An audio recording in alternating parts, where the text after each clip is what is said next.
While global headlines gradually shift toward new crises, one of the most devastating chapters of the Russia-Ukraine war continues to unfold far from the spotlight. For many outside observers, the conflict feels distant, reduced to occasional updates rather than daily urgency. Yet on the ground, the consequences remain immediate and relentless.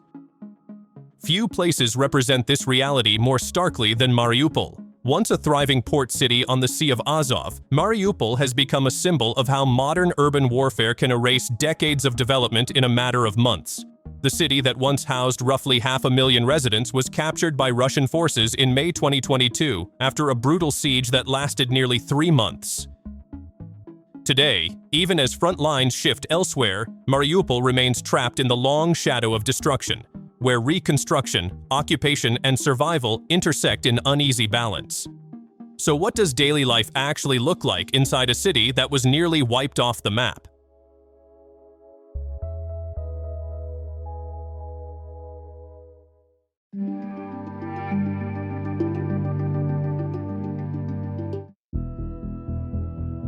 Before the war, Mariupol had been steadily modernizing, with new infrastructure, cultural hubs, and a growing economy tied to its strategic port.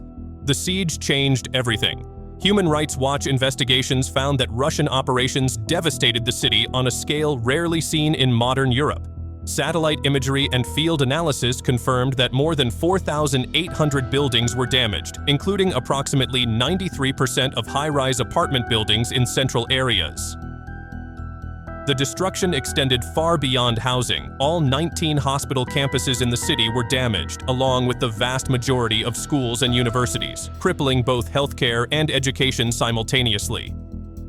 Entire neighborhoods were left uninhabitable. During the siege, hundreds of thousands of civilians were trapped for weeks without reliable electricity, running water, heating, or communication. Many sheltered in basements as infrastructure collapsed around them.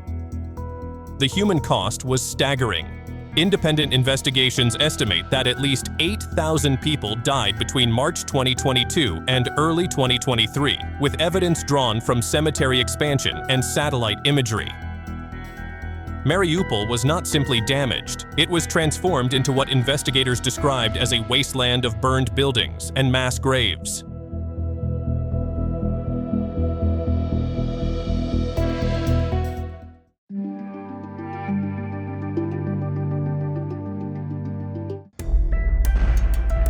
Years after the siege ended, the city remains under Russian control, and daily life continues to be shaped by the consequences of that destruction. For residents who stayed behind or were unable to leave, basic necessities remain uncertain. Reports indicate that in some occupied areas, residents have faced pressure to accept Russian citizenship in order to retain access to housing, healthcare, and public services. Even where rebuilding projects have begun, they do not fully resolve deeper structural problems. In recent months, a worsening water shortage has forced residents in Mariupol and nearby occupied cities to line up for truck-delivered supplies, pushing everyday survival to the forefront of daily routines. At the same time, the social fabric of the city has been permanently altered. Families were split during the initial invasion, displacement scattered residents across Ukraine and abroad, and many who remain now live under tight administrative oversight. Journalists granted limited access describe a city undergoing visible reconstruction, new buildings rising and facades repaired, while much of the surrounding urban landscape still bears the scars of devastation. The result is a deeply uneven recovery. Some districts show signs of modernization efforts intended to project stability, yet beyond main streets, infrastructure gaps and partially damaged housing continue to define everyday reality for many residents. The city functions, but not as it once did.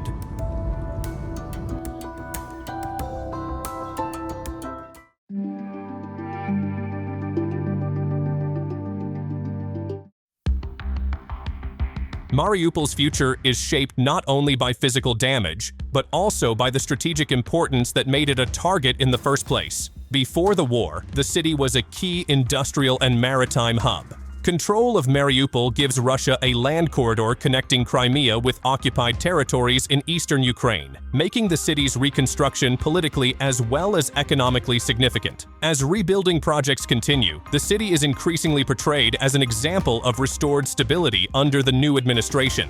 Yet access for independent observers remains tightly managed, making it difficult to verify how widely reconstruction benefits the broader population. Human Rights Watch has also documented efforts that go beyond infrastructure, including concerns about attempts to erase Ukrainian cultural identity in the occupied city. This creates a second layer of transformation, one that is political and societal rather than purely physical. Mariupol's residents now live in an environment where rebuilding efforts coexist with long-term demographic and administrative changes. For those who endured the siege, daily life is no longer just about survival. It is about navigating a city that has fundamentally changed in governance, identity, and future trajectory.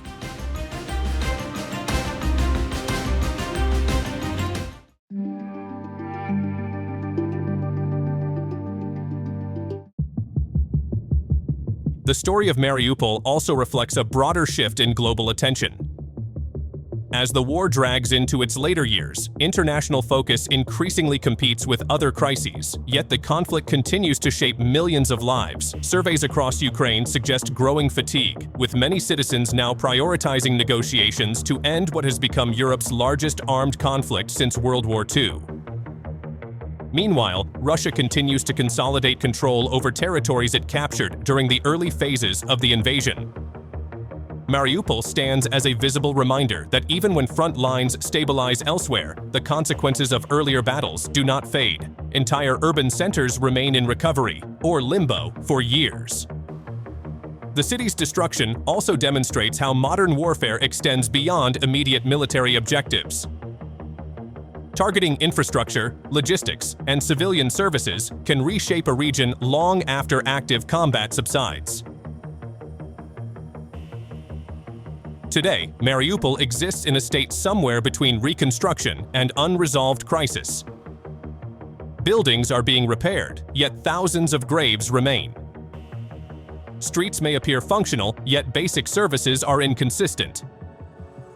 Daily routines continue, but under conditions shaped by occupation, displacement, and loss.